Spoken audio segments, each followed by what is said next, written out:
Hi hello ನಮಸ್ಕಾರ. Big boss ಮತ್ತೊಂದು ವಿಡಿಯೋಗೆ ಎಲ್ಲರಿಗೂ ಆತ್ಮೀಯ ಸ್ವಾಗತ. ಬಿಗ್ ಬಾಸ್ ಸೀಸನ್ 11 ಫಿನಾಲೆ ಇನ್ನು 3 ದಿನ ಬಾಕಿ ಉಳಿದಿದೆ. ಈ 3 ದಿನದಲ್ಲಿ 6 ಸ್ಪರ್ಧಿಗಳಲ್ಲಿ ಒಬ್ಬರು ಯಾರು ವಿನ್ನರ್ ಅಂತ ಗೊತ್ತಾಗುತ್ತೆ.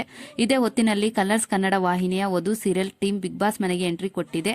ವಧು ಸೀರಿಯಲ್ ತಂಡ ಬಿಗ್ ಬಾಸ್ ಮನೆಗೆ ಬಂದ ಮೇಲೆ ಒಂದು ವಿಭಿನ್ನ ಚಟುವಟಿಕೆಯನ್ನು ಬಿಗ್ ಬಾಸ್ ಸ್ಪರ್ಧಿಗಳಿಗೆ ಕೊಡಲಾಗಿದೆ. ವಧು, ನಾನು ಡೈವರ್ಸ್ ಲಾಯರ್ ಆಗಿದ್ದು ನನ್ನ ಇಂಟೆನ್ಷನ್ ಏನು ಅಂದ್ರೆ ನನಗೆ ಒಬ್ಬರ ಮಧ್ಯೆ ಮತ್ತೊಬ್ಬರಿಗೆ ಮನಸ್ತಾಪ ಇರಬಾರ್ದು ಎಂದು ವಧು ಅವರು ಹೇಳಿಕೊಂಡಿದ್ದಾರೆ. ಹಾಗೆ ವಧು ಆಸೆಯಂತೆ ಬಿಗ್ ಬಾಸ್ ಮನೆಯವರ ಮನಸ್ತಾಪಗಳನ್ನು ಹೋಗಲಾಡಿಸಲು ಪ್ರಯತ್ನ ನಡೆದಿದೆ. ಹಾಗೆ ಬಿಗ್ ಬಾಸ್ ಮನೆಯಲ್ಲಿ ಟಾಸ್ಕ್ಗಳಲ್ಲಿ ರಜತ್ ಹಾಗೂ ಮಂಜು ಅವರು ಹಾವು ಮುಗಿಸಿಯಂತೆ ಜಗಳ ಆಡ್ತಿರ್ತಾರೆ. ಈ ಹಿನ್ನೆಲೆಯಲ್ಲಿ ವಧು ಧಾರಾವಾಹಿ ತಂಡ ರಜತ್ ಮತ್ತು ಮಂಜು ಅವರಿಗೆ ಮಧ್ಯೆ ಇರುವ ಮನಸ್ತಾಪದ ಬಗ್ಗೆ ಪ್ರಶ್ನೆ ಮಾಡಿದ್ರು. ವಧು ಪ್ರಶ್ನೆಗೆ ಉತ್ತರಿಸುವ ರಜತ್ ಅವರು, ಇಲ್ಲಿ ನಾವು ಏನೇ ಕಾಂಪ್ರಮೈಸ್ ಮಾಡಿಕೊಂಡು ಏನೇ ಮಾತನಾಡಿದ್ರು ಟಾಸ್ಕ್ ಅಂತ ಬಂದ್ರೆ ಅವರು ಹುಚ್ಚನಾಗುತ್ತಾನೆ, ನಾನು ಹುಚ್ಚನಾಗುತ್ತೇನೆ ಎಂದು ಹೇಳಿದ್ರು. ಹಾಗೆ ಮಂಜು ಅವರ ಬಗ್ಗೆ ಒಂದೇ ಸಾಲಿನಲ್ಲಿ ಹೇಳಬೇಕಾದ್ರೆ ತುಂಬಾ ಒಳ್ಳೆಯ ವ್ಯಕ್ತಿ, ಆದ್ರೆ ಸಂಜೆ ಮೇಲೆ ಸಿಗಬಾರ್ದು ಅಷ್ಟೇ ಎಂದು ಹೇಳಿ ನಗಾಡಿದ್ರು.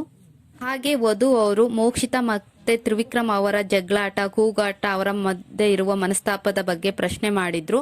ಆ ಸಂದರ್ಭದಲ್ಲಿ ತ್ರಿವಿಕ್ರಮ್ ಅವರು ಉತ್ತರಿಸಿದ್ರು, ನಾನು ಮೋಕ್ಷಿತಾ ಚೆನ್ನಾಗಿದ್ದೀವಿ, ಯಾವುದೇ ರಜ್ಜು ಅನ್ನೋದೇ ಏನು ಇಲ್ಲ ಎಂದಿದ್ದಾರೆ. ಹಾಗೆ ತ್ರಿವಿಕ್ರಮ್ ಅವರ ಮಾತಿಗೆ ಮೋಕ್ಷಿತಾ ಕೂಡ ಅವರು ಕಂಡ್ರೆ ನನಗೇನು ಆಗೋದೇ ಇಲ್ಲ ಅನ್ನೋದು ಏನು ಇಲ್ಲ ಅಂತ ನಕ್ಕೊಂತ ಹೇಳಿದ್ರು.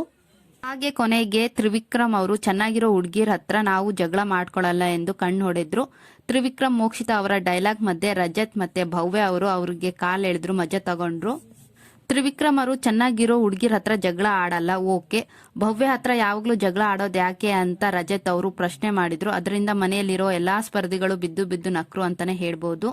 ಹಾಗೆ ಅದರಿಂದ ತ್ರಿವಿಕ್ರಮ್ ಹಾಗೆ ಮೋಕ್ಷಿತಾ ಅವರನ್ನ ನೋಡಿ ಭವ್ಯ ಫುಲ್ ಸೈಲೆಂಟ್ ಆಗಿ ಕುಂತ್ಕೊಂಡ್ರು.